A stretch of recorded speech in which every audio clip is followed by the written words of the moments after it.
Namaskar and welcome to this very special broadcast on DD India, India's voice to the world. Prime Minister in Indonesia, India's Act East push. I'm Sakal Bhatt and with me is my radio colleague Gautam Roy. And together we will be decoding Prime Minister Modi's Indonesia visit. Remember, Indonesia being a very critical and key partner when it comes to India's Southeast Asia push and Indo-Pacific region, the engagements vis-a-vis in that sense, it is very, very important trip. We will be keeping an eye on Prime Minister Modi's engagements for the day. And remember, in a short while from now, Prime Minister will be landing in Indonesia, in Jakarta. And as far as today's engagements are concerned, we will also be joined by DD India's Deepika Mato. As I just mentioned, he's going to be arriving in Indonesia in a short while from now. Indonesia is being one of the most influential partners when it comes to the ASEAN rubric. That is also very important. We will be discussing that aspect with the guest, besides being central to India's Act East policy and serves as a bridge to Southeast Asia. All that and much more, Gautam. What's up for the next 2 hours? Yes, well, this has been a much looked forward to trip in terms of the dynamics that have changed where the Indo-Pacific is concerned, Sakal, especially with the kind of stance that the US has taken, because and this engagement is with Southeast Asia's largest economy. It is also India's second largest trading partner where the ASEAN group is concerned. So from critical minerals to digital public infrastructure, more robust collaborations and convergences could be expected to emerge from this visit. Indonesia is India's vital maritime neighbor as well, a key economic partner, as I mentioned, in the ASEAN region, and a strategic anchor in the Indo-Pacific. We'll be tracking all the PM's engagements along with Deepika, as Sakal mentioned, and we'll be joined by expert guests from both Delhi and Jakarta to let us know about what all can be expected and the entire gamut of possibilities where India and Indonesia are concerned. So let's begin.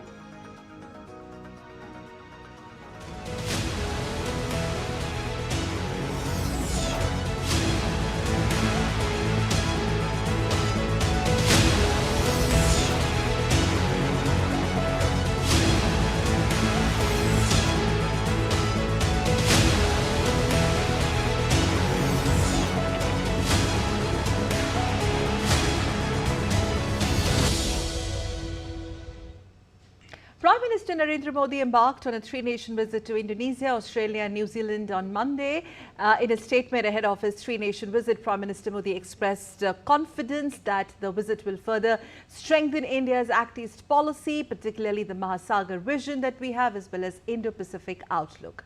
Prime Minister said that at the invitation of Indonesian President Prabowo Subianto, he will be visiting Indonesia from July 6 to 8, marking his first bilateral visit since the elevation of ties to a comprehensive strategic partnership in 2018. Yes, and the Prime Minister also said he will then travel to Australia for talks with Prime Minister Anthony Albanese to further strengthen cooperation in defence and security, trade and investment, education, mobility and emerging technologies. He added that his final stop will be in New Zealand, where discussions with Prime Minister Christopher Luxon will focus on enhancing economic and commercial ties, including progress on the free trade agreement. The Prime Minister also said he looks forward to interacting with the Indian diaspora in all three countries, calling it a key pillar of India's growing global partnerships. So on the first leg of his three-nation visit, Prime Minister Modi will be landing in Indonesia very soon.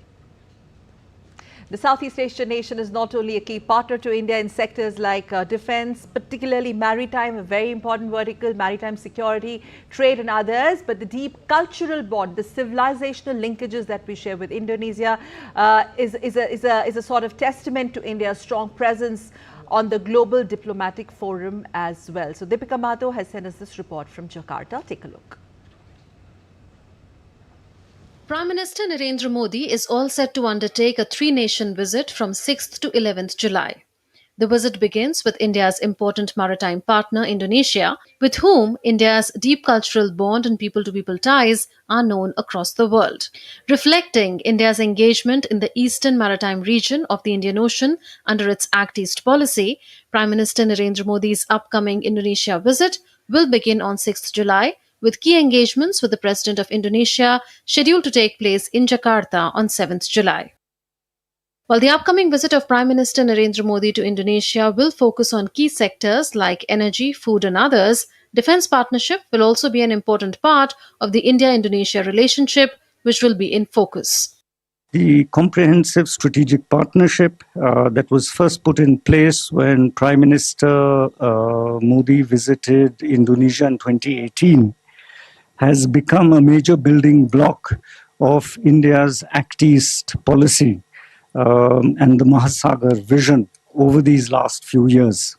Indonesia is also a key country within the ASEAN grouping that has been playing collectively a very important role in strengthening the rule-based order in this zone.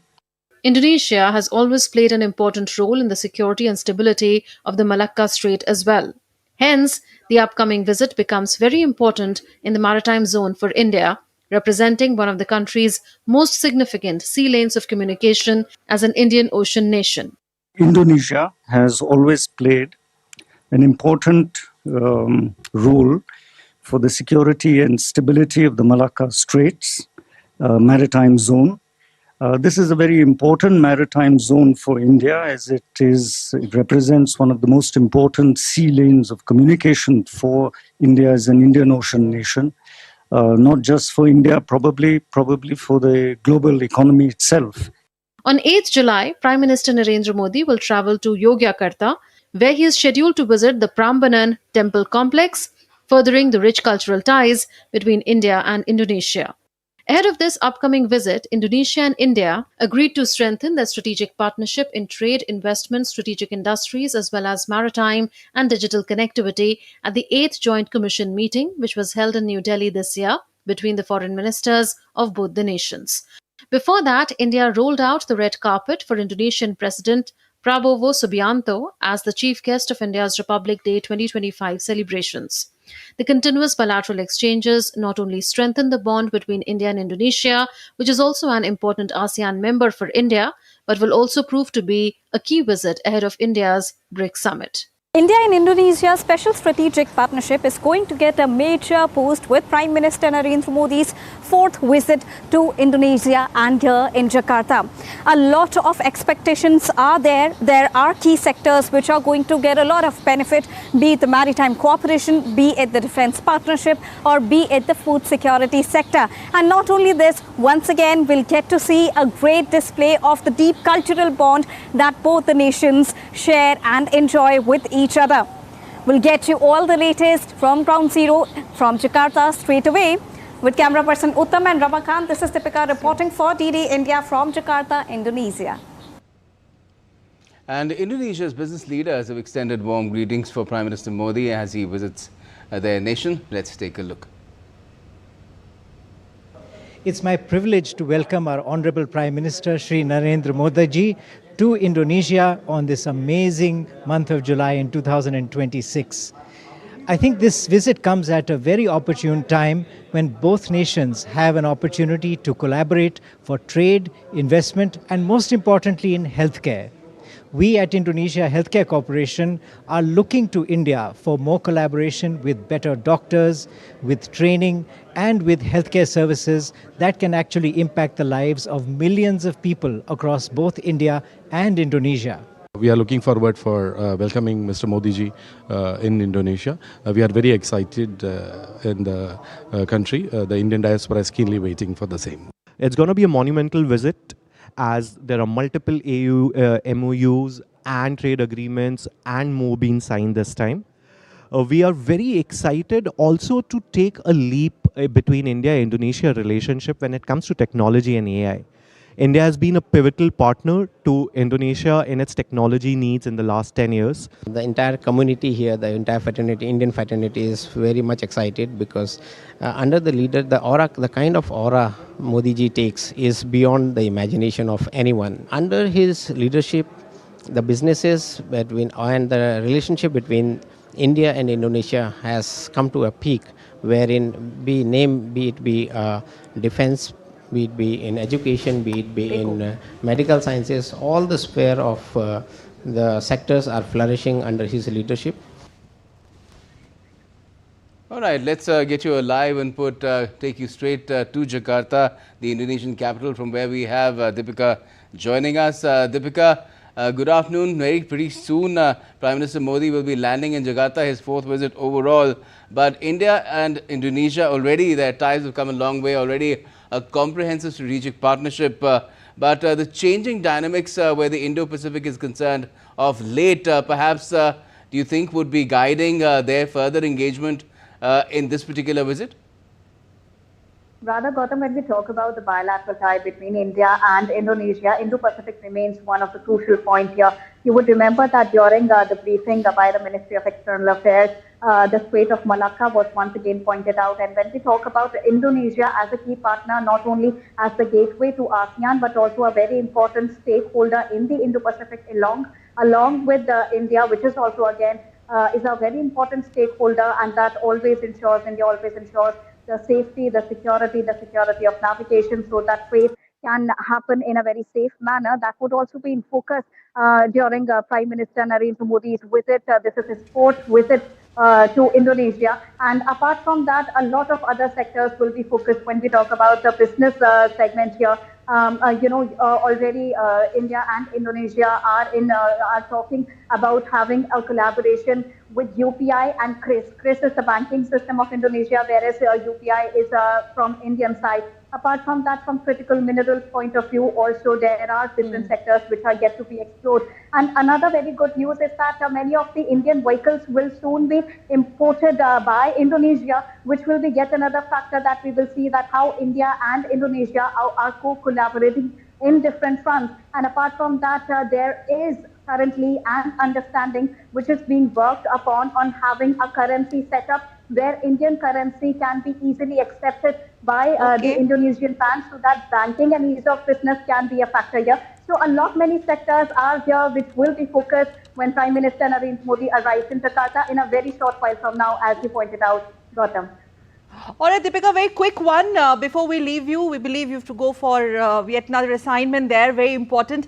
Very quickly now, the timings, as Gautam pointed out, is very essential. We've seen this tour of Prime Minister is preceded by significant meetings he has had with the Japanese head of the state and his visit to Seychelles and the whole Indo-Pacific rubric. The timings of it is very critical this time.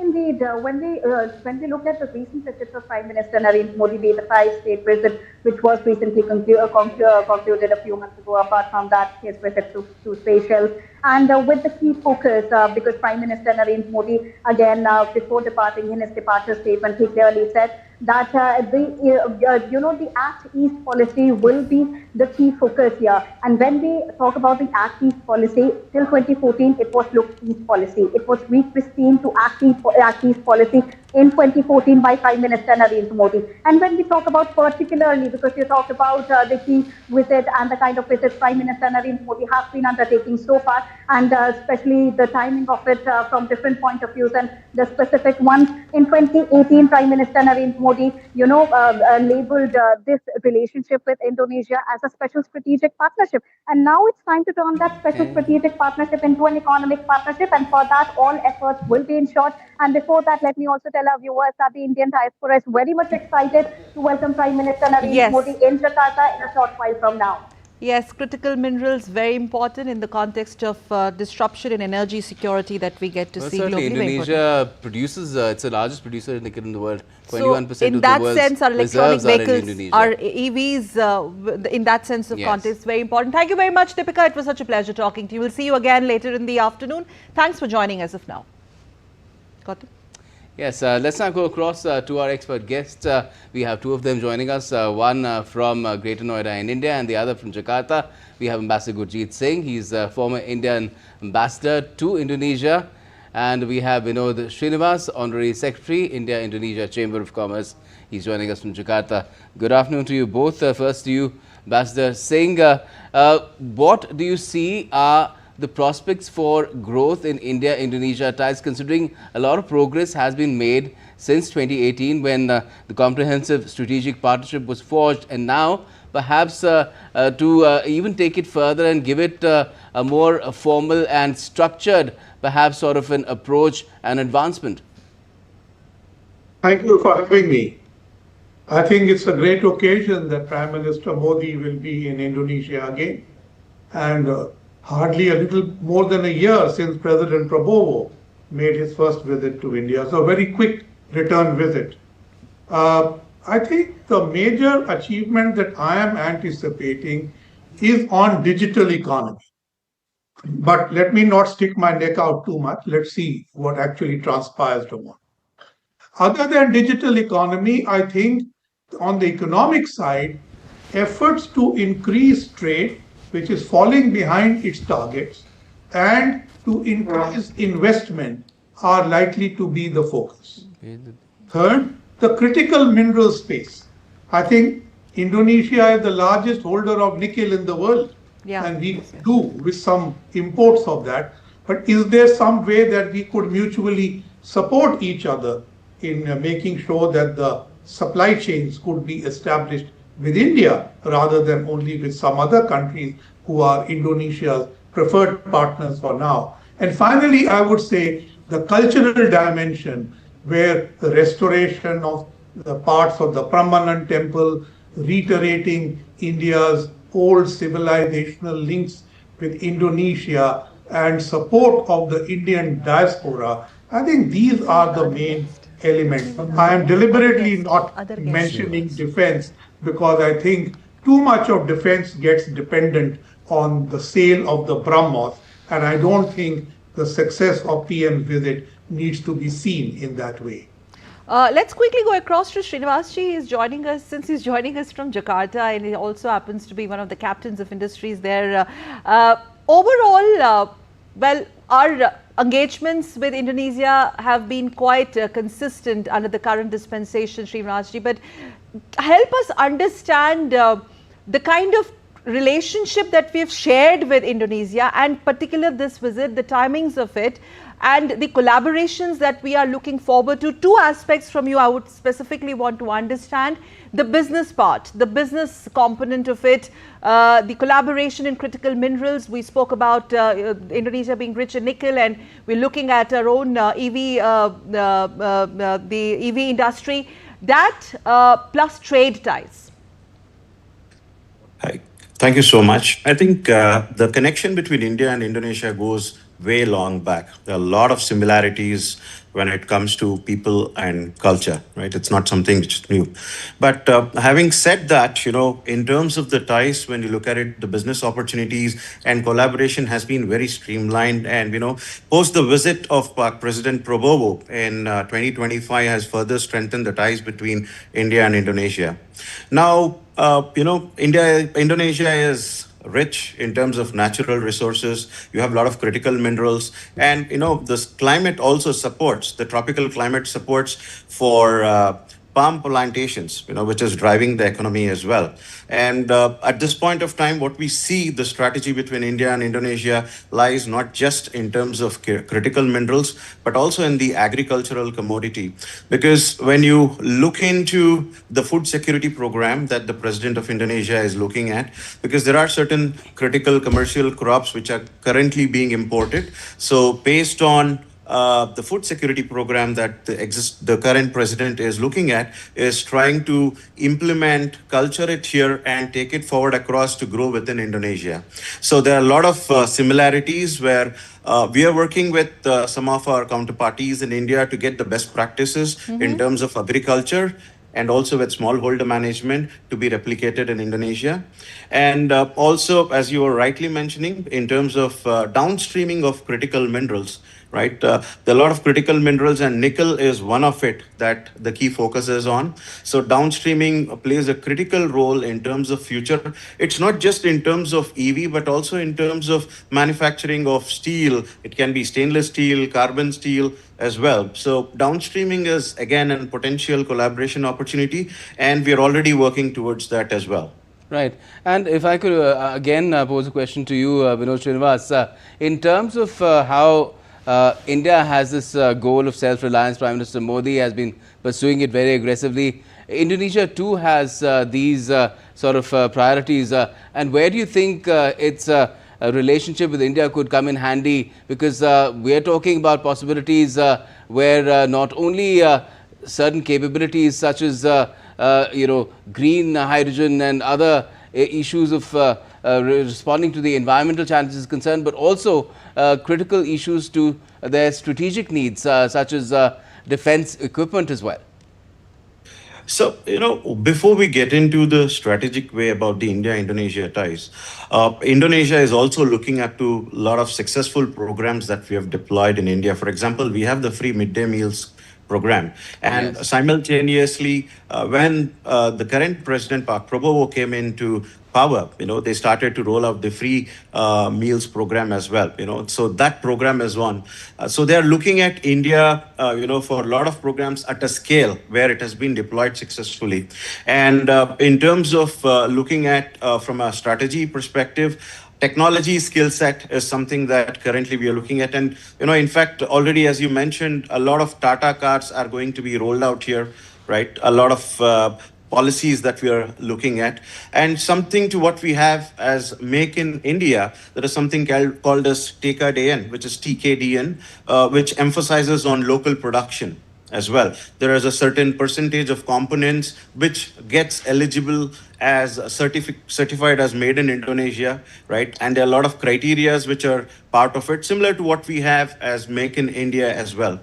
So having said that, it's not just, in terms of agriculture or certain programs, but also in terms of defense cooperations, right? So, for example, we can look at the ongoing discussion in terms of BrahMos, India supporting or supplying to Indonesia. So that's a strategic discussion, in terms of having alignment with defense. That's something which is on as well. Ambassador Gurjeet, a bit context on Indonesia's strategic location astride the Malacca Strait, particularly when it comes to safeguarding our maritime sovereignty at this juncture, our maritime interests, given its geographical proximity, if I'm allowed to use the word, it's not very far. So that context, the timings of the visit, prior to this, the engagement between Prime Minister Modi and Japanese Prime Minister, before that Seychelles visit. So that regional outreach, we are getting more aggressive and more intense and consistent, especially when our Indo-Pacific scheme of things are concerned. Yes, but the Malacca, Lombok and Sunda straits are the three strategic straits of the South China Sea. Malacca is governed by 4 countries, Singapore, Malaysia, Thailand and Indonesia, whereas the Sunda and Lombok straits are entirely within the EEZ of Indonesia. These have existed as choke points well before the emergence of the Indo-Pacific concept. But their importance today becomes more because of aggressive Chinese intent in the South China Sea, particularly since 2012, when they have taken over islands and developed them and kicked out ASEAN countries like Vietnam and Philippines from islands claimed by them, and also intruded into the Natuna Sea, which is part of Indonesia's EEZ. So the Chinese are very aggressive and they are now focusing on disrupting supply chains. That is why there is a renewed focus on Malacca, Lombok and Sunda, because these would also become part if supply chains are to be disrupted. Already the disruption in the Strait of Hormuz has deeply impacted India, ASEAN countries, Korea and Japan on energy security. So we do not want these straits in the Indo-Pacific, particularly in the South China Sea, to ever have to face this problem. Having said that, does Indonesia or any other ASEAN country have the military wherewithal to deal with a military onslaught onto any of these straits? I think the answer is no. And that is where the Indonesia just Master Singh, Indonesia recently forged a major defense pact with the United States, and then after that the United States has changed its posture altogether towards the Indo-Pacific, making it its Indo-Pacific Command back to the Pacific Command. So how does that really impact the perspective that these two leaders, India and Indonesia, will have when they meet? So, when Prime Minister Takeichi came here, and now that Prime Minister Modi is going to Indonesia, Australia, and New Zealand, I think what I see is a rise of the middle powers. That the Indo-Pacific cannot be left to the whims of any particular partner's policy. And India, Japan in particular, Indonesia, Australia in general, must come up and say, this is our region and we will stand up for its autonomy. Already the Philippines has engaged Japan and India and Australia in this regard. Let us see now if Indonesia is ready to engage with India, Australia, Japan. Like you said, they have signed this agreement with the United States to stand up to Chinese intent. So that, I think, remains the question. Does Indonesia want to be counted as a leader of the region, willing to take strategic autonomous decisions, or is it going to go by the ASEAN consensus, which is far more accommodating to Chinese intent? But for us to secure our Indo-Pacific and monitor our maritime checkpoints, how important is this visit going to be? Again, in the backdrop or the context of the supply chain disruptions, and Gautam pointed out the US angle and the Chinese angle, and one cannot really ignore the timings and the intent of this visit, sir. Ambassador.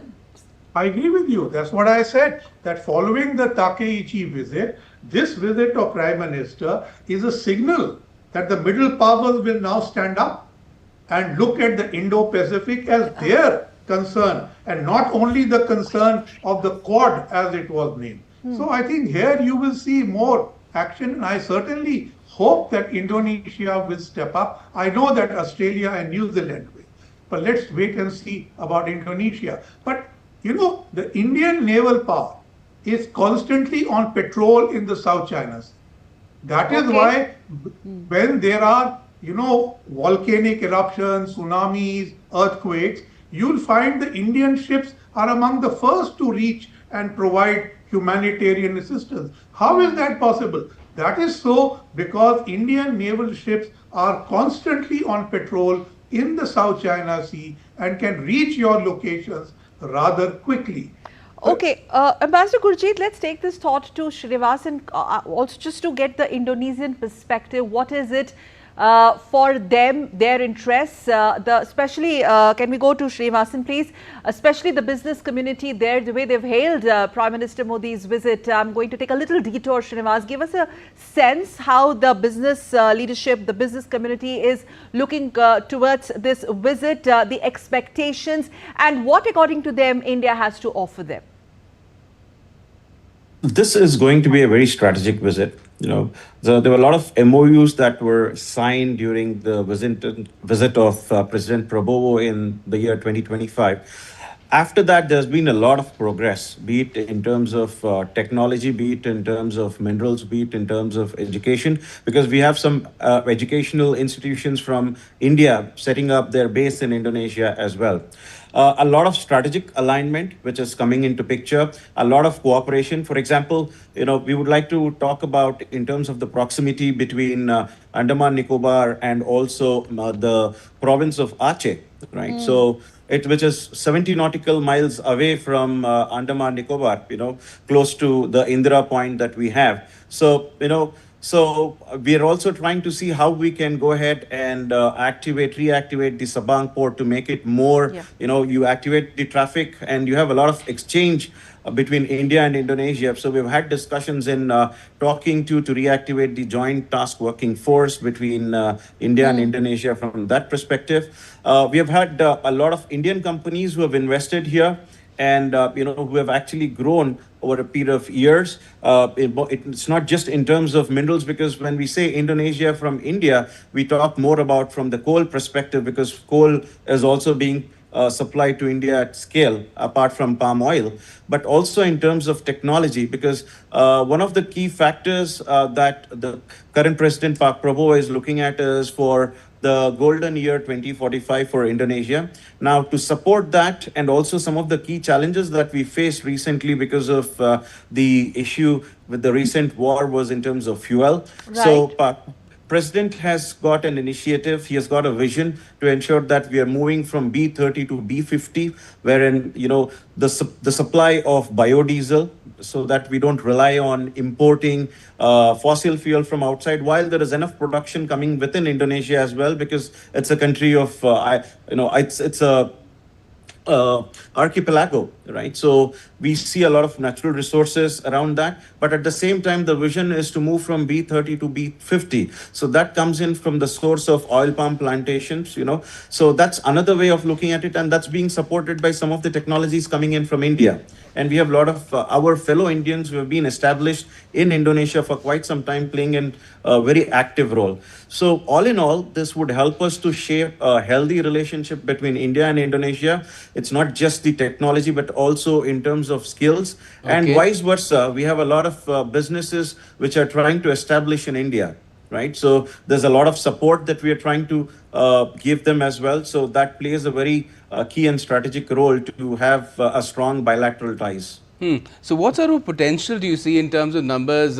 Last year, the level of trade was about almost $25 billion. To what extent could it grow, particularly when address issues such as the pact that we have with ASEAN nations, the trade pact that we have with ASEAN nations, which has been under works in terms of revision, that gets sorted out? Or if it doesn't, then perhaps India and Indonesia might need to move on their own bilaterally. That too has been proposed in the past, but there's been little progress on that front.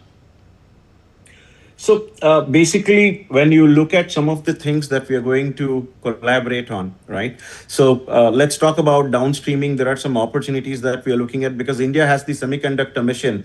But for that, you need to have supply of raw materials, which is the critical minerals, which we don't have at this point of time. And that is abundantly available here in Indonesia. So when you look at it, yes, definitely there are trade deficits that we look at when it comes from India to Indonesia, or where India is buying a lot of palm oil and coal. But now, when this entire downstreaming starts to progress, once we have collaboration and if there are mutual ties taking up, definitely in terms that would come down. And we also see a lot of trade volume going high. In fact, the overall revenue in terms of the numbers also is going to cross. So that's what we foresee in next 1 or 2 years. Okay, Srinivas and Ambassador Gurjeet, requesting both of you gentlemen to please stay with us, because let's also dip in and take a look at these reports also to understand the cultural and civilizational context besides diplomacy aspect of it. Prime Minister Narendra Modi's visit to Jakarta comes at a time when India and Indonesia are deepening the comprehensive strategic partnership already existing between them, and from defense and maritime security to trade and technology and also cultural ties, the partnership continues to expand. DD India's Deepika has filed this report from Jakarta. Take a look. Prime Minister Narendra Modi is all set to visit Jakarta with an aim to elevate the existing ties. Well, India and Indonesia are not only the Asian countries sharing strong ties under different banners, but both the nations share a very important comprehensive strategic partnership, a tie which was elevated in the year 2018 during Prime Minister Modi's visit. India and Indonesia have a comprehensive strategic partnership with cooperation that includes maritime security, connectivity, defense, and Indo-Pacific cooperation. The relationship was first elevated in 2018 during Prime Minister Modi's visit to Jakarta, and the bilateral ties were further strengthened in January 2025 when Indonesian President Prabowo Subianto attended India's Republic Day celebrations as the chief guest. This was the first visit of President Prabowo to India in his current capacity as president and coincided with the 75th anniversary of India-Indonesia diplomatic ties. India-Indonesia diplomatic relations, a milestone that reflects the enduring friendship and deep-rooted historical ties between the two countries. Maritime security and defense focuses on joint military production, defense technology, and ensuring a free, open, and secure Indo-Pacific. Trade and investment. The partnership expands bilateral commerce with a strong emphasis on critical sectors like pharmaceuticals, healthcare, and energy. Connectivity and technology. It promotes regional digital infrastructure, space cooperation, and traditional connectivity links. Cultural and people-to-people ties. The partnership celebrates shared historic heritage through educational exchanges, tourism, and diaspora engagement. While these are some of the key pillars of India-Indonesia Comprehensive Strategic Partnership, The latest review was noted in the current year during the 8th India-Indonesia Joint Commission meeting. External Affairs Minister Dr. S. Jaishankar co-chaired the 8th India-Indonesia Joint Commission meeting with Foreign Minister of Indonesia, His Excellency Mr. Sugianto, in New Delhi on 7th of June 2026. The two ministers reviewed the full spectrum of bilateral relations under the India-Indonesia Comprehensive Strategic Partnership and discussed avenues for further strengthening cooperation in political, defense and security, maritime, trade and investment, pharma and healthcare, digital, energy, connectivity, space, education, consular and cultural domains, and people-to-people exchanges. The ministers welcomed the upward and growing trajectory of bilateral relations and agreed to convene the next Joint Commission meeting at a mutually convenient date in the near future. The upcoming visit of Prime Minister Narendra Modi to Jakarta will not only enhance the ongoing comprehensive strategic partnership between India and Indonesia, but will also give a new fillip to the existing ties on various fronts, be it trade and investment, be it defense, be it education, or be it the deep, rich cultural bond between the two nations. The ongoing visit will have a lot in store for both the nations. With camera person Ramakant, this is Deepika reporting for DD India from Munaz, Jakarta in Indonesia. There's a wide array of bonds that tie India and Indonesia together. One of them is cuisine. But they're historically intertwined with a shared love for spices like turmeric, clove, nutmeg and coconut milk. And Indonesians are not only, they don't have this love for Indian food, but the cuisine has now become a reason to celebrate weekends with friends and families, and they never miss a chance to visit Indian restaurants and enjoy Asian delicacies. Deepika has more from Jakarta. And we have the Indian cuisine on display, but we are not in India, we are here in Jakarta, Indonesia.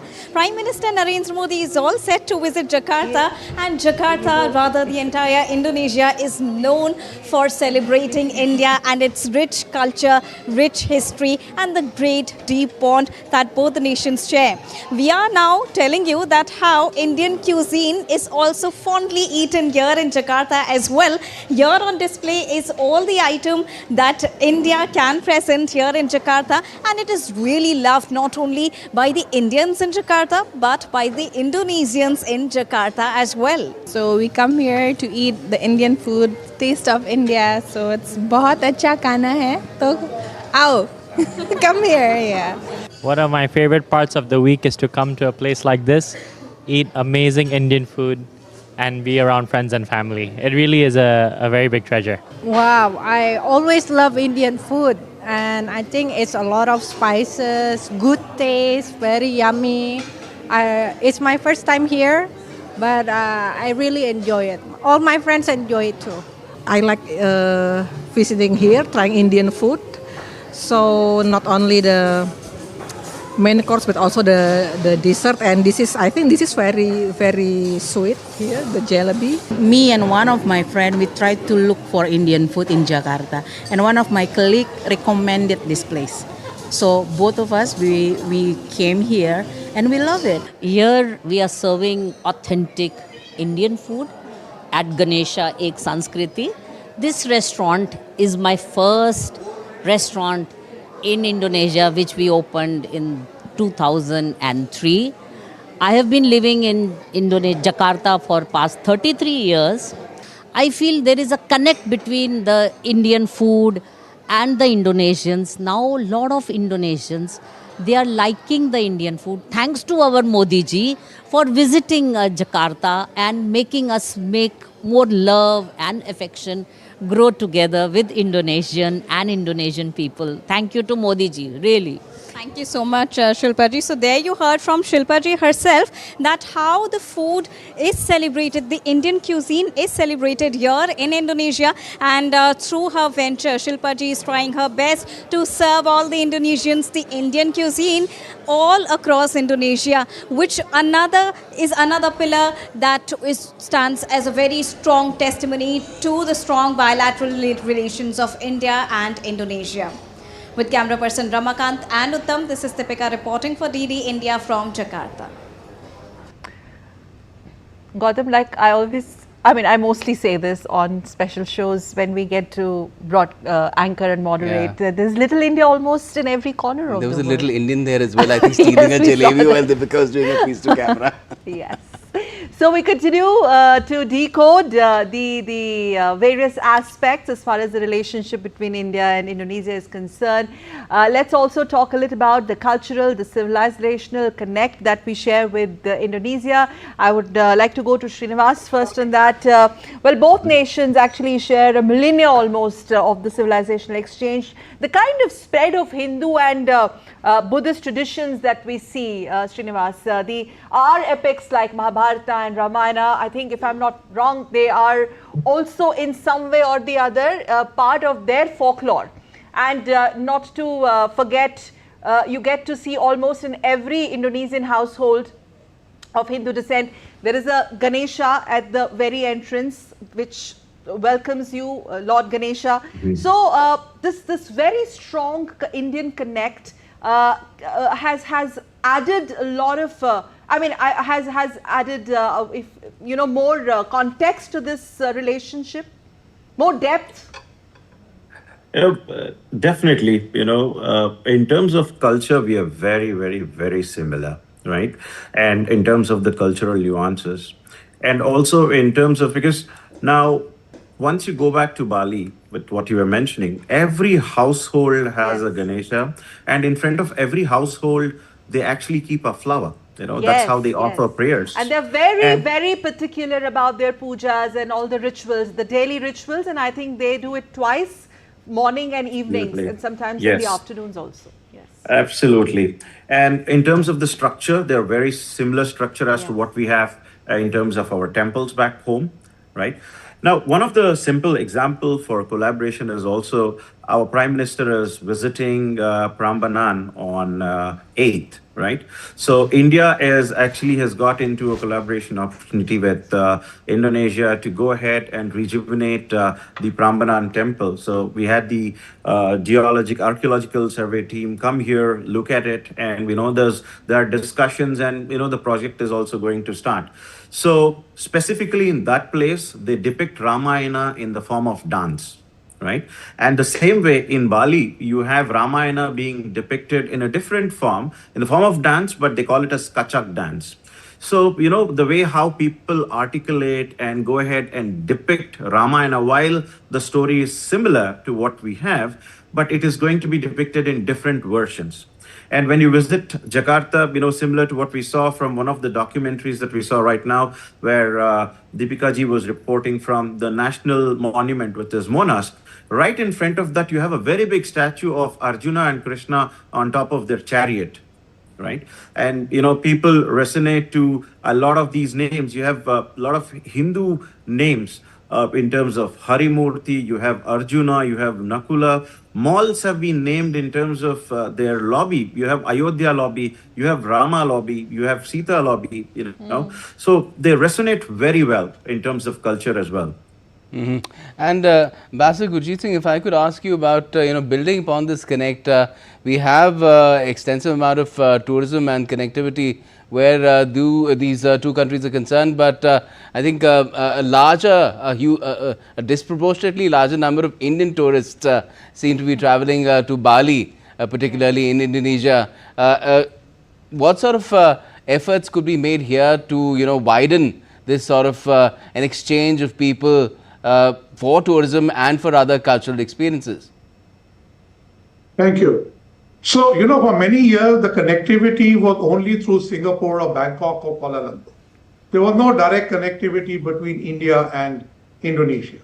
But now, for the last few years, you have direct flights going to Bali and to Jakarta. And I think earlier, there were also flights from Chennai to Medan via Kuala Lumpur. So, you have connected all the main islands, Bali, Sumatra, and Java, in terms of connectivity. Okay, I'm sorry to interrupt you, but we're getting images of Prime Minister Narendra Modi arriving in Jakarta. These are live images from the Indonesian capital. Prime Minister Modi, as we have mentioned, is on a 3-nation visit. This is the first leg, and he's being greeted there by the President of Indonesia, if I'm not wrong. I can only see his back. There it is. Yes, and that's I think that's huge. Yes, the head of the state, the president, and look at the body language, the warmth, the two principles there on your screens. Prime Minister Modi arriving at Indonesian capital Jakarta with a guard of honor, ceremonial guard of honor, being himself escorted by the president himself. And as we stay with these visuals, let's have a quick comment on this by Ambassador Gurjeet. How unprecedented do you see this kind of welcome when the president of the country receives the head of the state of the other nation? And in this context, of course, Indian Prime Minister Narendra Modi. The head of government, really. The head of the government. Ambassador Gurjeet.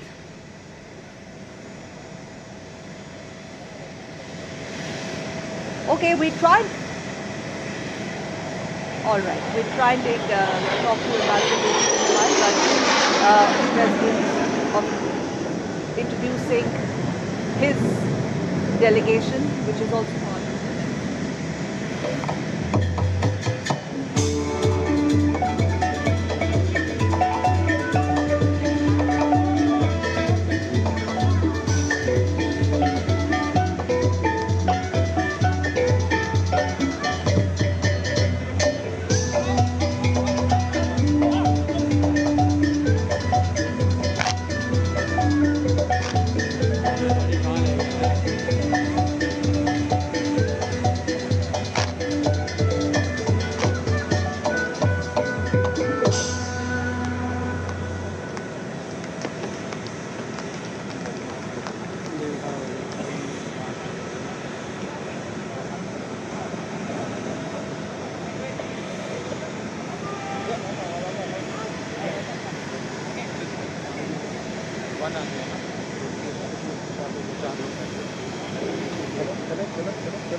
Indonesia के राष्ट्रपति Indonesian President Prabowo Subianto, in an unprecedented move in many ways, welcoming Prime Minister personally upon his arrival in the Indonesian capital Jakarta, and with that commences Prime Minister Modi's short but impactful Indonesia visit. Oh yes, and we've seen how India and Indonesia regard each other as partners, not just as far as the Indo-Pacific is concerned, but also the global south. So that's the kind of direction that these two leaders have been talking about, where taking ties is concerned, in terms of not only building upon the bilateral ties, but also having an impact where all the emerging economies, the global south is concerned, which is why you see the kind of proximity that is developing between India and Indonesia. A very good indicator of how productive this visit could be is the kind of reception that Prime Minister Modi has got by the head of state of the nation he's visiting himself. Ambassador Gurjeet Singh, if we could have your comments on the kind of reception the PM got. Thank you. So this is an unprecedented gesture by President Prabowo. During his period as president, I don't know of any other instance where he has gone to the airport to receive any visiting heads of state or government. Secondly, evidently the reception he got in India last year has touched his heart.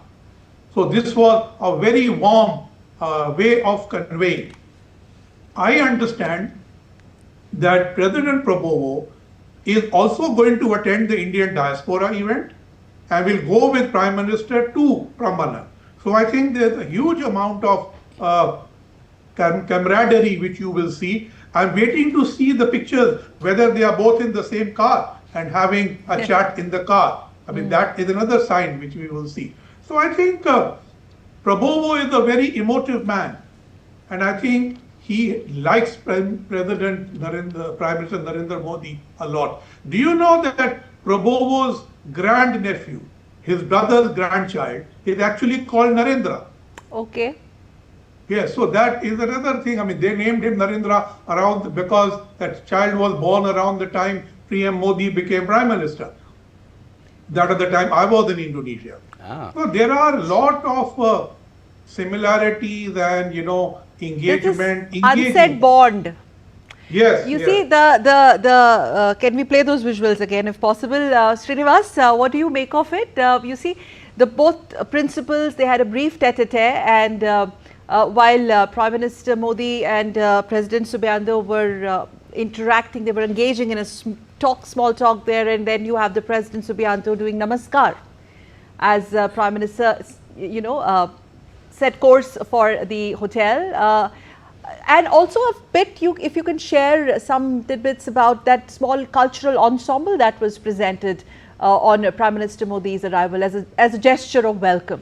I think that's part of their culture. Correct. No, it's we feel so happy to see both the leaders together, right? Because we have Matrubhumi, we have Karmabhumi, right? Where we are from and where we are working. And to see both the leaders shaking hands together, thinking alike, right? That gives us a lot of happiness to look at. And, to add on to what Ambassador Jeet Singh was saying, President Prabowo has also stated that, the bloodline also comes from India. So they have, they did a test before and, it was rooted back to bloodline coming in from India as well. So they resonate a lot towards India and the culture as well. So, it's we feel a lot positive, because we see a lot of opportunities coming in and both the leaders are thinking alike. So that's what actually keeps the momentum going. Yes, and this, of course, is also courtesy the kind of numbers that there are of people of Indian origin as well in Indonesia, and how long and how far back they can trace their origins or their journey from India to Indonesia, right, Srinivas? Absolutely. So, the similarities are pretty much there, right? So, for example, I would like to talk to some of my team members, right? So, and also some of the words. Some of the words, for example, what we use it as pustaka, they also have pustaka. They use buku, they use penna. Some of the Sanskrit words are completely used in Bahasa Indonesia as well.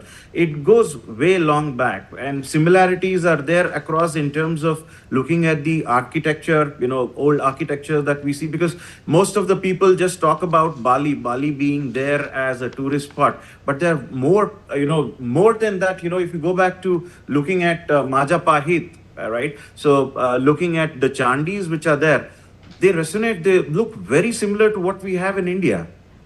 Ambassador Gurjeet, now a bit on the geopolitical alignment. Indonesia, India, they are more major democracies, and with large and diverse population, we discussed about the civilizational and cultural affinity that both nations share.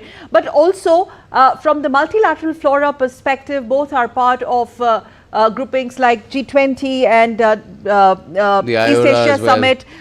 We think alike, whether it is multipolar, rule-based regional order in the Indo-Pacific, and otherwise also. We are on the same page on the way. Democratizing global institutions is also concerned. Yes, absolutely. In that sense of term, coming together and in terms of making the ties more robust and consolidated in the current times is also very important. I think this visit is going to be watched keenly by the rest of the world as well, if you know what I mean. Go back to the previous question first. There are 30,000 words in Bahasa Indonesia which come from Sanskrit. The husband is called Swami and the wife is called Istri. That is to start with. So when I wrote my book called Masala Bumbu 10 years ago on India and Indonesia, one of my Indonesian interlocutors wrote about this. Because Bahasa Indonesia is an artificial later creation, only created around the 19th, 20th centuries. So they have absorbed much of the lingua franca and brought it into a language. This is not Javanese, it is Bahasa Indonesia, the modern language. Secondly, Masala Bumbu means we often say the same thing but don't mean the same thing. That leads to miscommunication. Like when you say masala, masala is the Indian Hindi word for spices. And bumbu is masala in Bahasa Indonesia. But masala in Bahasa Indonesia means an issue or a problem. Like we say masla. Masla, right. Masala. So when they say masala dosha, they don't mean our dosha. They mean your dosha has a problem. Your dosha. So you see, we often think we are saying the same thing, but it is not always. So it is good not to get carried away by too much familiarity or similarity. Now, coming to your very pertinent question, I wish India and Indonesia would take these symbolisms and do more about them.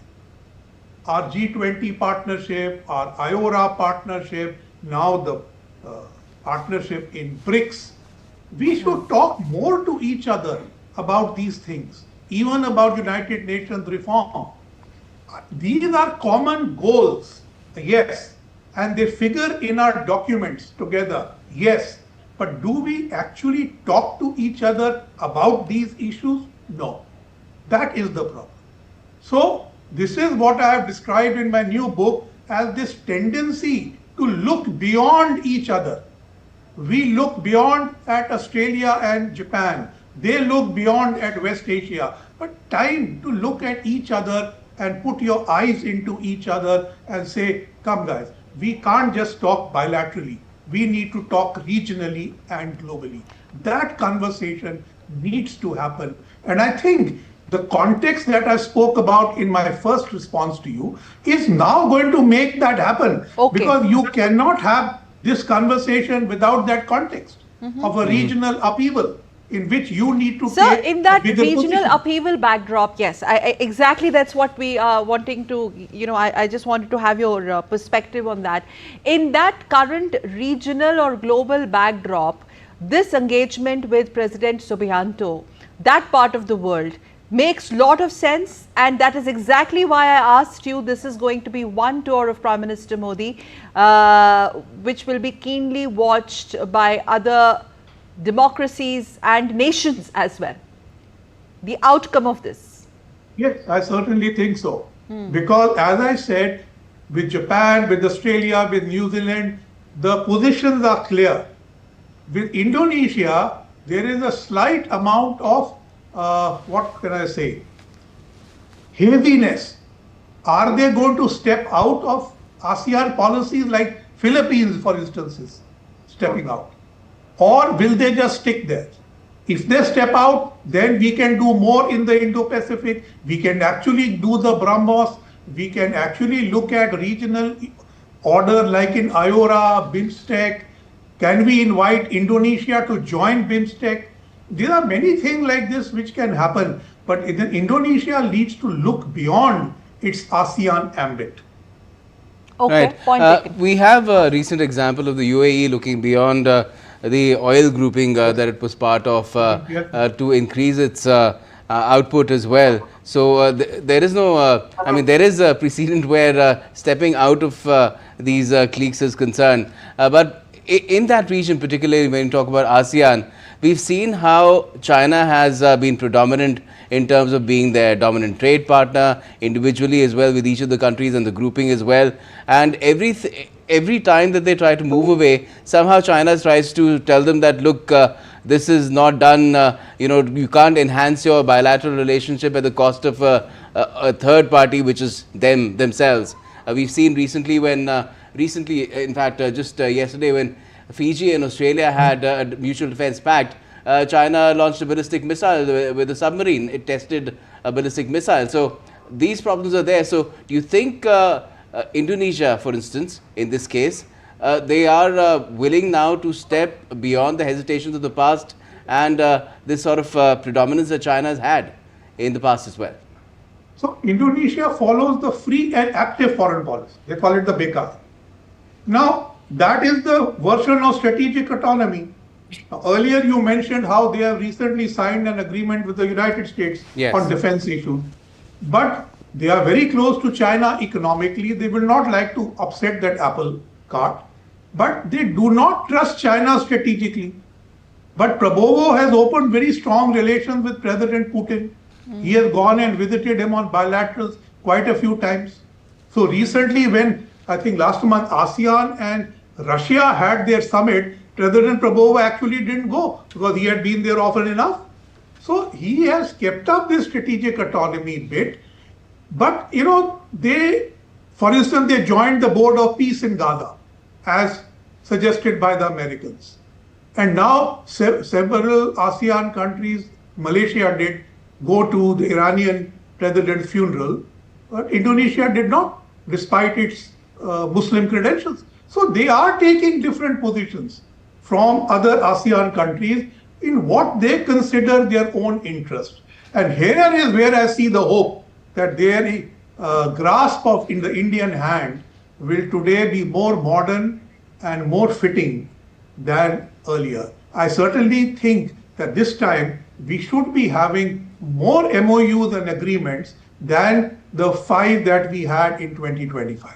In fact, just recently, Belarusian President Lushenko, just I think 4 or 5 days ago, was there in Jakarta on his official visit to that Indonesia. In fact, the Srinivas and Ambassador Gurjeet, please stay with us. We have some more reactions coming in to kind of understand the kind of palpable excitement and expectations that have already built up as far as Prime Minister Modi's Indonesia visit is concerned. Remember, Prime Minister Modi has arrived in Jakarta, and the Indian diaspora, talking about the diaspora in Indonesia, they're very excited. As always, the diaspora element is very, very integral to Prime Minister Modi's foreign visits, and here in case of Indonesia, the country with which we already share so much. So let's listen. We are very excited to meet Prime Minister Narendra Modi. He is an icon, he's an idol. Wishing him all the very best, and we really look forward to meet him. The very aura of him, when I see, I feel, oh my God, my country is so great. India is now here. India rules the world. India is great. Modi ji is great. We love you. His fitness and his yoga and his strength and the way he has the energy to go everywhere and do everything 24/7. Effortlessly works he is doing for our country. Thus we are very happy about him. Big fan of Modi. We all love Modi and we want him back. Okay. So there you have a very enthusiastic response there. Looking forward to Prime Minister Modi's visit from the Indian diaspora.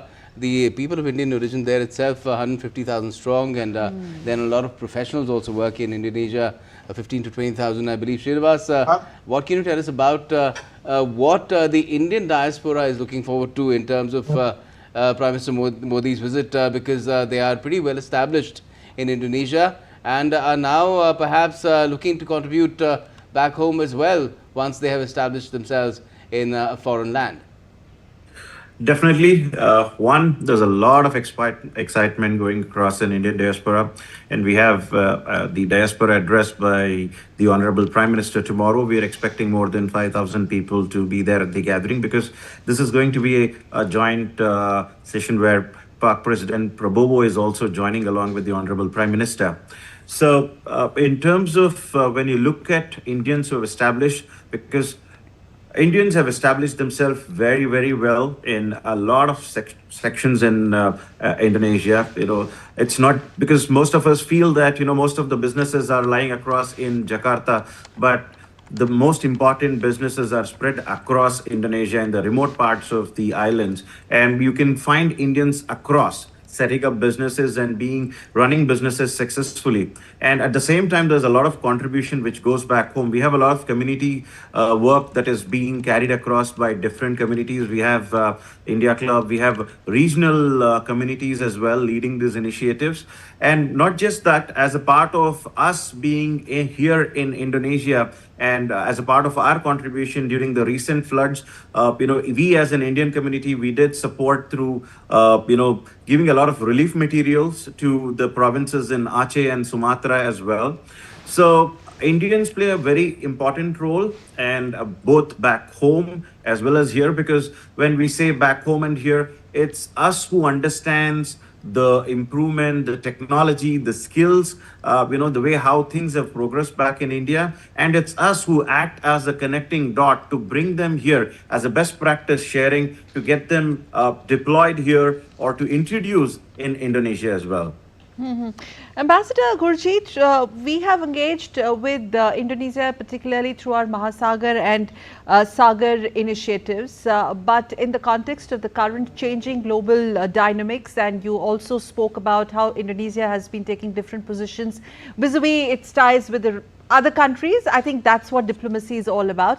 How do you see this visit in terms of being big shot in arm when it comes to consolidating or cementing our Indo-Pacific overall vision and our outreach with Indonesia? We are almost on the same page with them on most of the critical aspects, difficult conversations.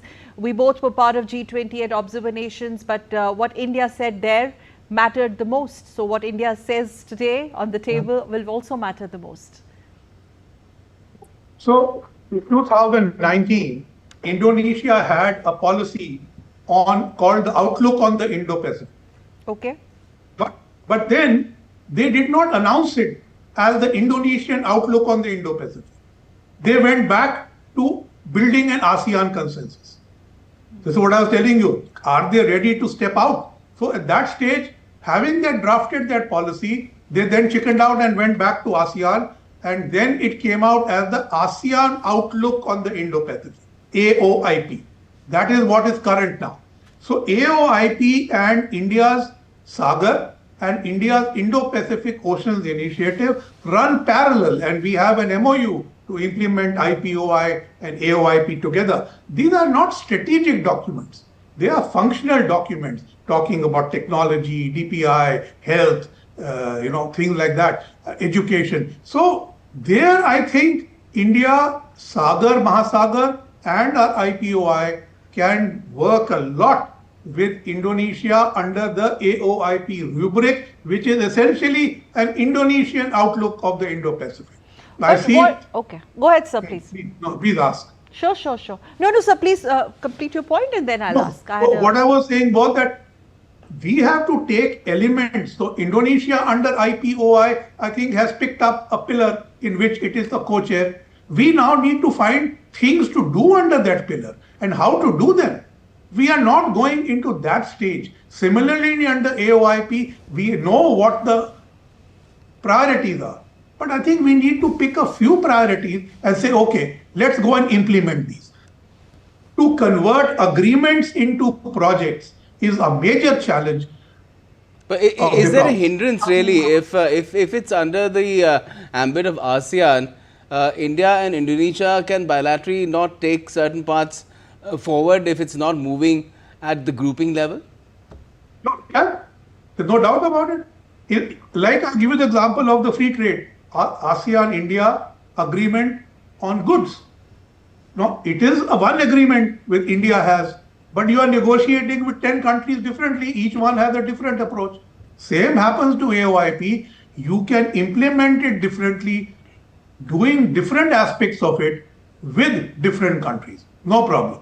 But that is what I say. We need to come up with something. What are we going to do? After all, we can't implement all the 14 aspects of the AOIP. Let's pick on one or two and say, let us do these. Like, for instance, at the end of this visit, I'm sure you will see pointed MOUs looking at what cooperation we are going to undertake in the next few years, which is going to be different from what we agreed upon a year ago. Okay, well, in that sense, India's EV dream and what collaborations do we get to see under that is what a lot of us are really looking forward to, besides the other business aspects, Gautam. But Ambassador Gurjeet, that question on ASEAN, just to understand it more, 11 countries comprising the ASEAN rubric. Our relationship, our engagement under the President Subianto, our engagement with them, Prime Minister Modi's engagement with him has been consistent, and we've seen the bonhomie between the two leaders on the screen. So, okay, we have some more visuals coming in on your screens, fighter jets escorting Prime Minister Modi's aircraft as it enters the Indonesian skies. I believe that is also, Indonesia offers a grand welcome to Prime Minister Modi as its fighter jets, accompanied Prime Minister Modi's plane. Remember, Prime Minister has already arrived fighter jets from the Indonesia Air Force accompanied Prime Minister's plane from time to time, and Prime Minister then the plane we've seen entering the airspace of Indonesia. And I think Gautam and Ambassador Gurjeet, this is yet another unprecedented gesture accorded by the government to the dignitary, and in this case Indian Prime Minister Narendra Modi. And this is not an isolated incident. In fact, we've seen this earlier also, but in this context. In the case of Indonesia, I guess it's fairly rare that such military escort is given with the use of fighter planes. And another way of how Indonesia has conveyed the importance of this visit of Prime Minister Modi, because not only this, the escort of fighter jets, we've already been running pictures of President Prabowo himself coming to the airport to receive Prime Minister Modi when he landed in Jakarta a short while back. Ambassador Gurjeet. I think we last saw this in Sweden. When Prime Minister went to Sweden, he got a salute like this. And this is unprecedented. I have never seen this in Indonesia. I spent 3.5 years there. I've never seen this. So this is quite unprecedented. Another very warm, material gesture. We must take this seriously. Very positive, very positive. What does it symbolize, sir, in diplomacy? It is like air salute to your visiting dignitary. You know, it's like when you enter a port, you may send your ships to escort the main ship in. This in the old days that used to happen, but now it doesn't happen all the time. But now people are doing this as a special gesture. So this is a special gesture of your plane being escorted by fighter planes. This is a salute to the friendship and the personality of Prime Minister Modi. Right. Just to get your perspective as well, Srinivas, the Indonesian perspective as to what does it really convey as to what kind of expectations does Indonesia have? The people of Indonesia themselves, what do they feel about India? What does it really tell us? This is, I would say this actually means a lot. So this is very powerful, I would suggest, because when President Prabowo was there in 2025, he was very touched by the hospitality back in India. In fact, during the dinner reception back, we had some of our Indonesian ministers sing "Kuch Kuch Hota Hai" as well. Yes. So they were they were very touched with the hospitality, and they were very open. They openly participated in singing as well. And now, by looking at President Prabowo himself receiving Honorable Prime Minister Modi at the airport, and also the Indonesian fighter jets welcoming the Prime Minister's plane, means a lot. They denote a lot of positivity, collaboration. There's a lot of synergy, and this shows this is a very powerful message, if you ask me. Okay. Indonesia is central to India's Act East policy, but in the other way around, Ambassador Gurjeet, seeing these unprecedented gestures, this is also in terms of real business and diplomacy when the two leaders talk. Do you think this also speaks volumes of how important India is to them now in the current context? Ambassador Gurjeet. Yes, all countries of the global south who follow a policy of strategic autonomy do not wish to be caught in the big power rivalry, which currently means between China and the United States, because Russia is a bit far from us. So in that, to look out for other similar global south powers or middle powers is what they look at. So therefore, I think India is very special to Indonesia, more so in the current context. That I think gives it an extra trajectory, which I hope will reflect in the development of this partnership now. Okay, how important is this in the ASEAN regional forum and getting a consensus there? This was my earlier question, Gautam, and then we got these shots. You see, looking at ASEAN, these are 11 nations. They form this bloc, and Indonesia. Okay, we discuss that point later, but we have a tweet by Honorable Prime Minister. Well, let's look at this, Gautam. Landed in Jakarta. I'm touched by President Prabowo Subianto's gesture of welcoming me at the airport. That's in 2018, we elevated our relations to a comprehensive strategic partnership which has benefited our people. And during this visit, President Prabowo Subianto and I will hold discussions aimed at adding even more momentum to this partnership across diverse sectors. Yes, and President Prabowo and I will visit the Prambanan temple complex at Yogyakarta. This will ensure closer cultural linkages between our nations. While in Indonesia, I also look forward to interacting with the Indian community. So that's the comments of Prime Minister Modi upon landing in Jakarta, and he's tagged the Twitter handle of the X handle rather of the Indonesian president as well, accompanied by an image. Yes. Gautam, there's a sense of acknowledgement, and I think that's how the tweet opens, and I think again that's very symbolic. The very first line, Prime Minister acknowledging this rare gesture. Ambassador Gurjeet. I think Prime Minister's message was extremely gracious and generous, setting the tone which President Prabowo has taken. I just want to say a word. In Indonesia, surnames are not normally used. So hardly anybody will know General Prabowo as Subianto. So he is always known as Prabowo, and his brother, his name is Hashim Dadi Kusumo. Different surnames, but they are not surnames. So they always called Prabowo and Hashim. That is the way Indonesia works. You work on the first name. So that's why you see his X handle, it is Prabowo, it's not Subianto. And that is why people just call him as Prabowo, and that is how he's known. So I think you are in for a treat on this visit. Treat, sir? What kind of treat? Already it's unfolded as a bit of a treat where these gestures are concerned. Srinivasan wants to talk. Yeah, just tell us a little bit more about this treat aspect in terms of how the language of diplomacy too has been changing in recent years, ever since we had a certain man coming into the White House. A lot has changed how things are conveyed, but it's good to see how positive gestures also figure that really hark back to the kind of warmth that leaders used to show for each other.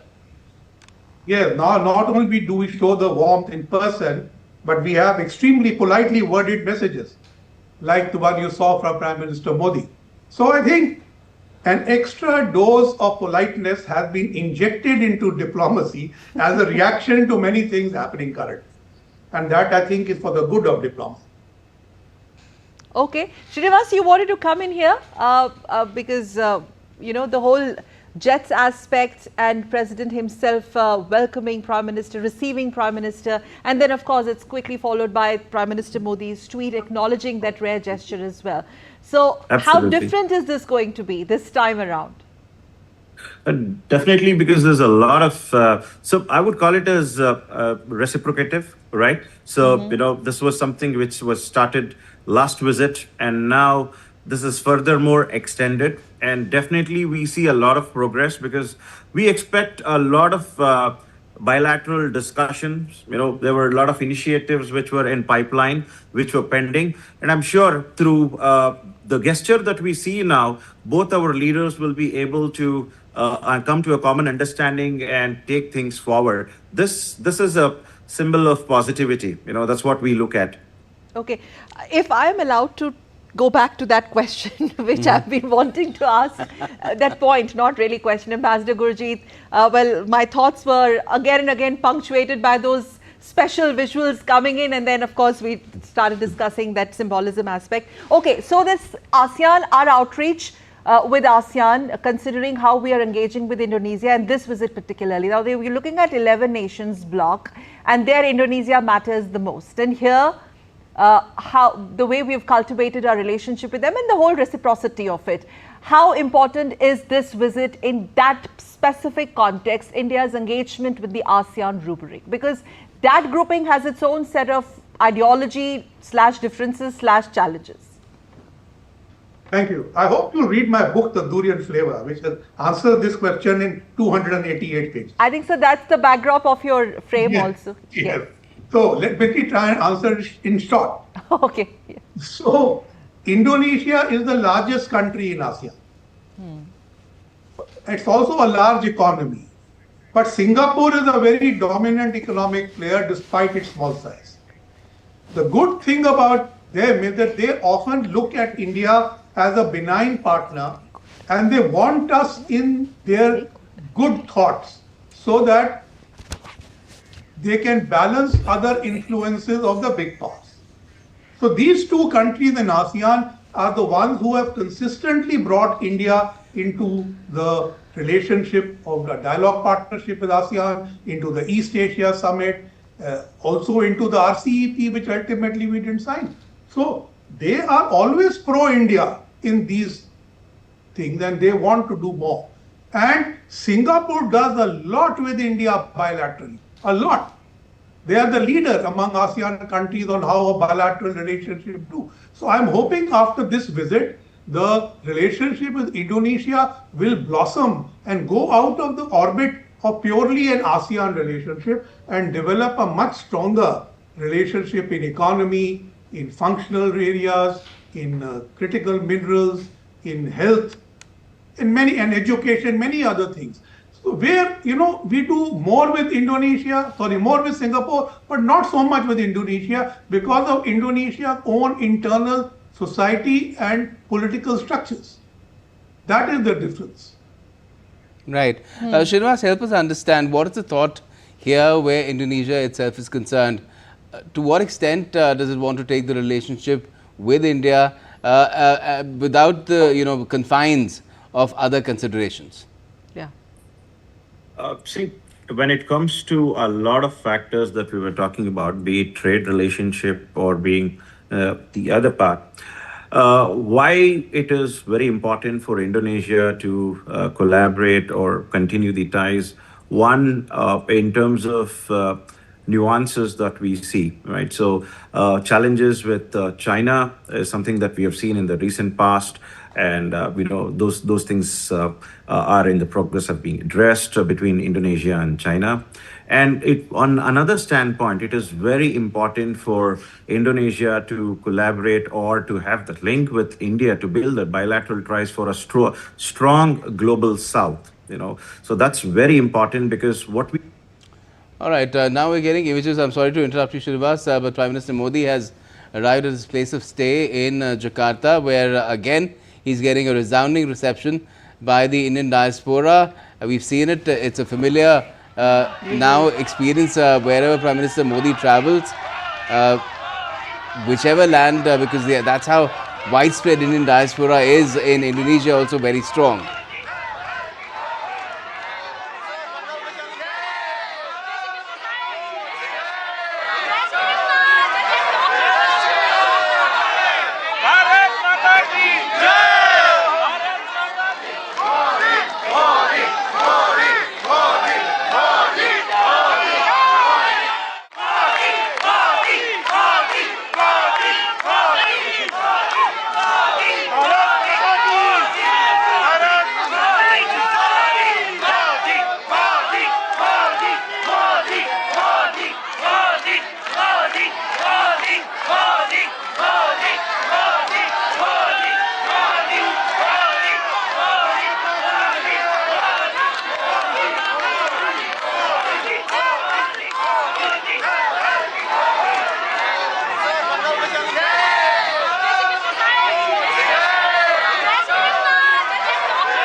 reflective of the deep respect and love for their leader, Prime Minister Narendra Modi of India, being received very warmly. What a grand, enthusiastic welcome accorded to Prime Minister Modi by Indian diaspora there at the venue of his stay, the hotel there. Emphatic crowd, and I think visuals speak louder than words. The kind of happiness, it's writ large on their face. Okay, well, Ambassador Gurjeet, Gautam, you want to add to this? Yes, certainly. I mean, look at the cross-section of the kind of people who've come. There are seniors, there are very young people, there are men and women, I think, in equal numbers, and sometimes perhaps I see a group of women and they seem to predominate as well. So, you know, all-round admiration for Prime Minister Modi and the kind of leadership that he has provided to the nation since 2014, and that a lot of members of the Indian diaspora, wherever I have travelled as part of you know, Prime Minister Modi's visits recently, as well. Yes, recently. They just tell me that, you know, our stature here as people of Indian origin has gone up with the kind of leadership that India has been provided with in recent years. And we are seen from a different lens now. And India is very well respected in all these lands. They do not give themselves that much credit, which they should, which is part of the cultural modesty that India has, all Indians have.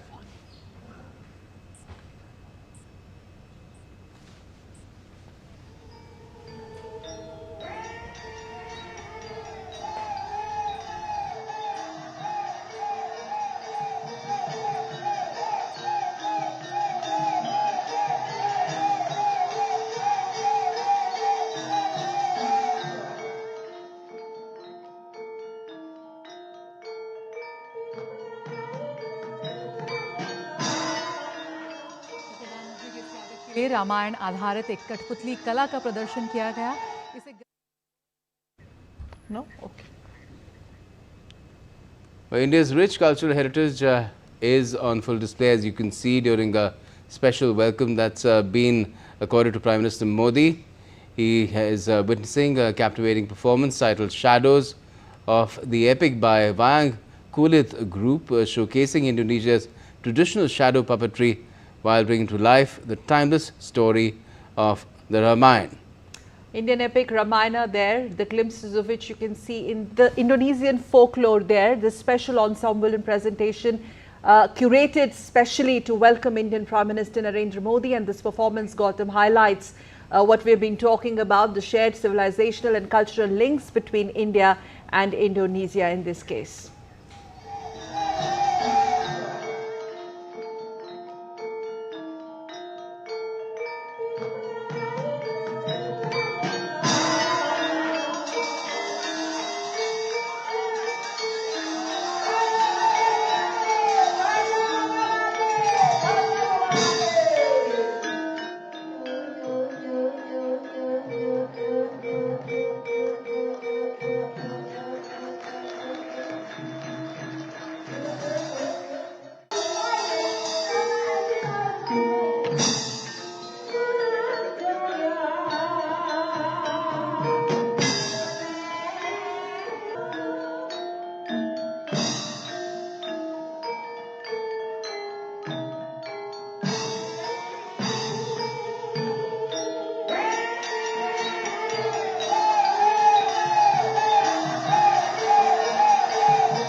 India's rich cultural tapestry on full display even on the Indonesian soil. A special welcome program curated especially by the Indonesian artists, the glimpses from epic Ramayana, and this is an integral part of their folklore. Also, Prime Minister witnessing this is a special audience for these artists, Prime Minister Narendra Modi of India, and this performance is titled Shadows of the Epic, and this is put together by the group called Wayang Kulit Group, showcasing Indonesia's traditional shadow puppetry while bringing to life the timeless story of epic Ramayana.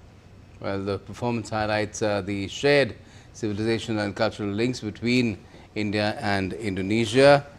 You can see, while the tale is from the Ramayana, of course, the art form is Indonesian, Wayang Kulit, which is, you can see there are two puppeteers there. There's a whole troupe with traditional Indonesian musical instruments with some modernity thrown in where the drum set is concerned, Sakal. Yes.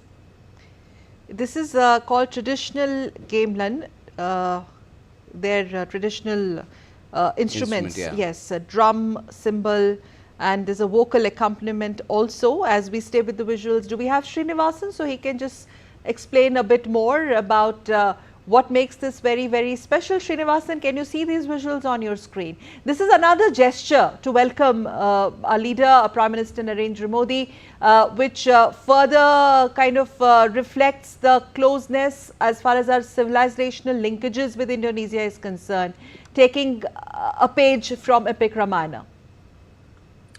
I have a bit of challenge in seeing the screen because till the Prime Minister came in and met the Indian community is where I could see, but now completely has gone blank. So okay, probably where I can just resonate to it and tell you that, yes, you know, the folklore here based on what I have seen before, because they depict Ramayana into different forms and puppet is one of it, right?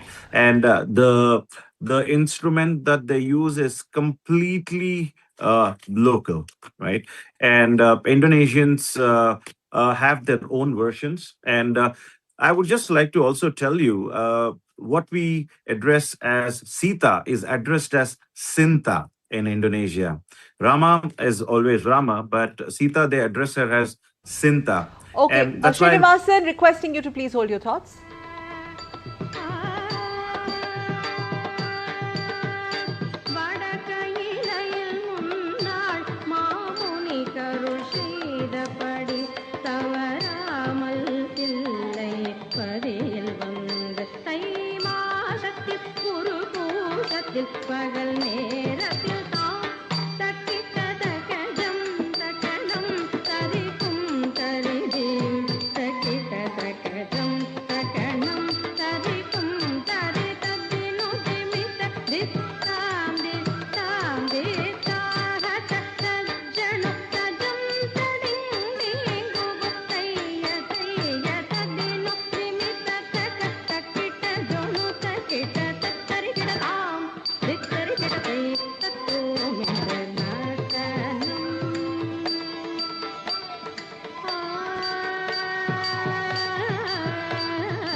इसके अलावा साथ ही बिहार धर्म रत्न समूह के बौद्ध युवा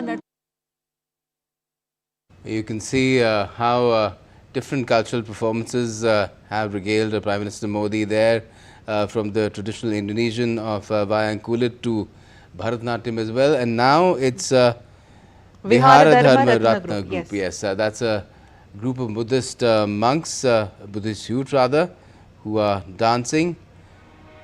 They are from the largest Theravada Buddhist temple in Indonesia, Vihara Dharma Ratna, which is located in the city of Tangerang. Yes, this dance was initiated by Abhayanando Mahathera. And what we've been told is that this dance portrays the sublime and majestic nature of the triple gem, the Tri Ratna.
Prime Minister Narendra Modi on your screens in Jakarta at the hotel where he's just arrived a while back. Huge crowds, steaming crowds of Indian diaspora, emphatic, enthusiastic, happy and excited and so overwhelmed to welcome their leader, Prime Minister Narendra Modi, with those waves. I think that also speaks volumes of India's global presence and specifically Indian diaspora's home connect.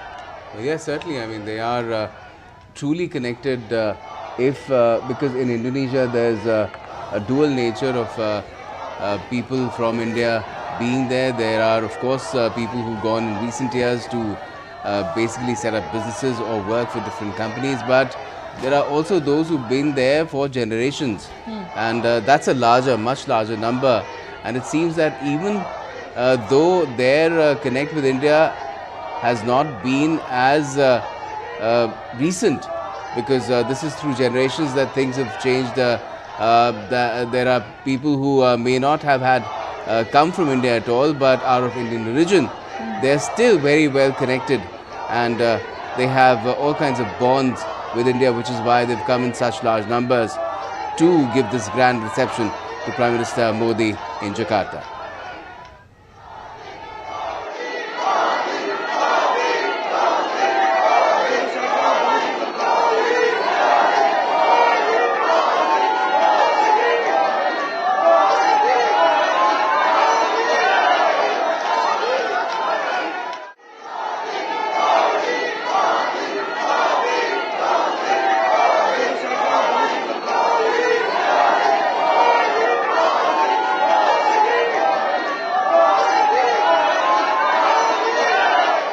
Gautam, let's have a thought. Srinivasan, who's also one of the Indian diaspora members, in fact, one of the leading Indian industry captains there in Indonesia. What is this connect that one feels for home India? Even you live there, you do business there. But it's home, and home is always home. And this love for Prime Minister Modi, this respect, this overpowering outpouring of emotions. We feel that a lot, since the time, Mr. Honorable Prime Minister, Mr. Narendra Modi has been, making a lot of progress for us, because, once you're out of India is when you get to see the progress, that you get to see where India stands for. Right. And that is pretty much visible for us, the way how we get respected in terms of the progress, not just in terms of economy, but in terms of people, technology, a lot of aspects where a lot of countries depend on India. Right. In fact, looking at some of my good close friends as a part of the visuals that you're showing now, we know a lot of us have actually kind of been prepared, skipping offices, eagerly waiting to receive the Honorable Prime Minister. In fact, for the grander event tomorrow, in fact, we have given holidays for most of our offices and businesses, just to ensure that all of us are present there to welcome and receive and meet Honorable Prime Minister Narendra Modi ji. That sounds wonderful, and just tells us the kind of import that the relationship is getting by the Indian diaspora itself. Tell us a little bit more about the Indian diaspora in Indonesia, Srinivas, if you could, because I believe that this is an active link that India and Indonesia have. There is, of course, a lot of history, a lot of monuments, a lot of cultural really landmarks that are there, but this is an active living link. Oh, definitely. See, while we are out of India, but we don't leave our roots back, right? So we have a lot of cultural thing that we carry back to Indonesia where we are living. We have a lot of community clubs, community associations. We have temples here. And what we also try to do is we try to have a calendarized list of events, right from, getting in singers from a classical music standpoint till the music as well. We have recently we hosted, and tomorrow, in fact, we have the Indian Idol winner, Rishi Singh, performing during the diaspora event tomorrow, right? So we relate a lot to our nativity. We have a lot of temples. We offer a lot of prayers. We participate for mass functions. We have groups resonating towards that. So while we are away from home, we still feel at home. Sounds great. And we can see this sort of admiration that Prime Minister Modi has invoked here in Indonesia, in Jakarta, the capital of the nation, from the Indian diaspora, is pretty much evident from the way the people have not only greeted him, but also the kind of cultural performances that have been witnessed at this venue itself, where Prime Minister Modi will be staying on, of course, these days that he's visiting Indonesia till the 8th, 6th, 7th and 8th is when he departs for Australia. But Srinivas, in terms of the expectations, already India has really worked upon enhancing its connect with the diaspora, particularly since 2014 when Prime Minister Modi came to power. There's, of course, the Pravasi Bharatiya Divas. There are persons of Indian origin cards that have been given, so there's an identity as well. Is there more that is something that is expected? Definitely. So I would like to give credit to the Embassy of India in Indonesia.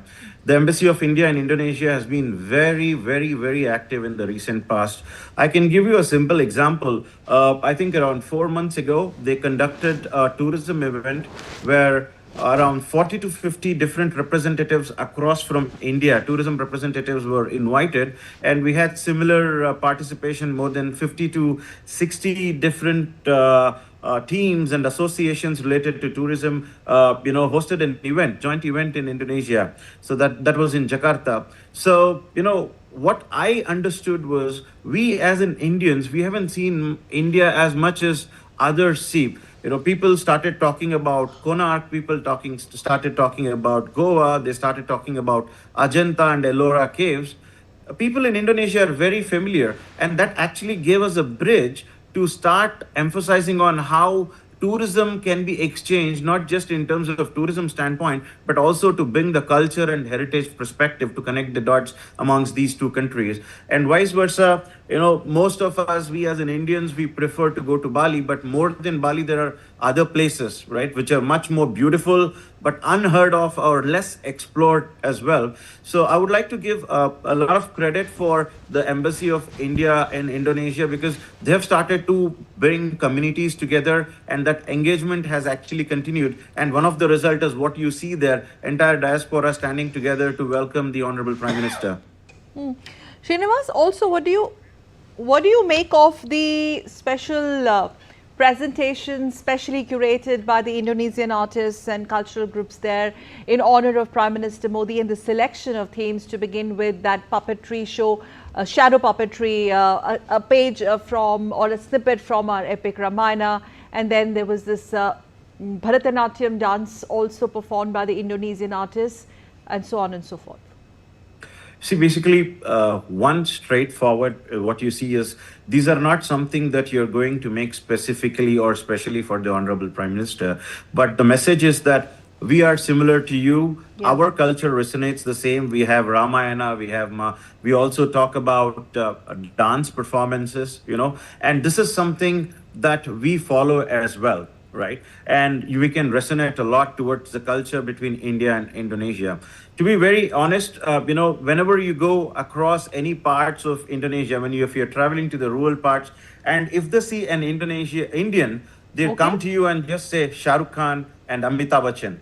That's what they talk. Very first word that they see an Indian, they say, oh, Shah Rukh Khan, Amitabh Bachchan, and they resonate a lot to Kuch Kuch Hota Hai. And most of these guys just talk about Tum Paas Aaye. That's the song, it's like an anthem for them. You know what, stay with us, Srinivas, and let's go back to that visual. We must tell our viewers that these are Indonesian artists performing Bharatanatyam, and under the theme Shivastuti, pure classical Bharatanatyam presentation on theme Shivastuti. Lord Shiva is considered to be the god of dance, and he's the Nataraja himself, as they say. And here the ensemble of 4 dancers, they're 90 seconds, but the story is more than that. And very important, Gautam, do you see the body language of Prime Minister? Enjoying thoroughly this presentation, and of course with that applause, another kind of acknowledgement that I'm here and I am really touched. Smiling Prime Minister Modi. They are honoured to have a very special audience, and that too in the form of the visiting dignitary, Prime Minister Modi of India. Srinivasan, would you like to add to that as we play with these colourful visuals? Very heartening to see Indonesian artists, Bharatanatyam disciples performing specially for Prime Minister. This is very encouraging, because as I was talking to you about previously in terms of how we resonate, there's a lot of influence of Indian culture, that is embedded into the system. In fact, how people get to know about Bollywood, people get to know about India, dance, movies. There are dedicated televisions which actually go ahead and they go relay all our serials, movies which are in Hindi, but they get translated in Bahasa Indonesia. So that's how people relate to movies. That's how people understand the people, nuances, and they identify Indians through Bollywood particularly, because we have a common friend called as Vijay. So whenever he goes there and introduces himself as Vijay, people don't relate him to Vijay. They said, oh, Inspector Vijay, Amitabh Bachchan. That's how they related him to. Yes, certainly. And the other thing, of course, that India and Bali have an intrinsic connection is in the field of yoga itself, because I know about Bali being dotted by yoga studios, but is that the case with the other islands as well, Srinivas? Oh, definitely. Recently, we had the International Yoga Day, where we had more than 5,000 Indonesians and Indians participate together to celebrate International Yoga Day. So, yoga is something which is considered across different islands in Indonesia. And of course, there's an Indonesian form of yoga as well that they talk about. And sometimes it's debated as well as to where did yoga originate, India or Indonesia. Okay, let's go beyond, a little bit beyond, you know, the cultural identities or the connect that both countries share. Just to understand, you've spoken about the diaspora expectation, but overall from the Indonesian perspective, because we also know that the kind of reactions prior to Prime Minister's arrival there, specifically by the captains of the Indonesian industry, the Indonesians, the business leaders there, what are their expectations? How do they see this visit of Prime Minister Modi? This is a very encouraging visit because the way how we look at it earlier was just that Indian investments coming in here, but we have a lot of businesses which are very well established in India as well. We have groups like Mayura, right? We have groups like Kopi Kenangan, and Kopi Kenangan has just started its footsteps back in Delhi NCR, but they have plans to extend across and open more than 200 stores in India, right?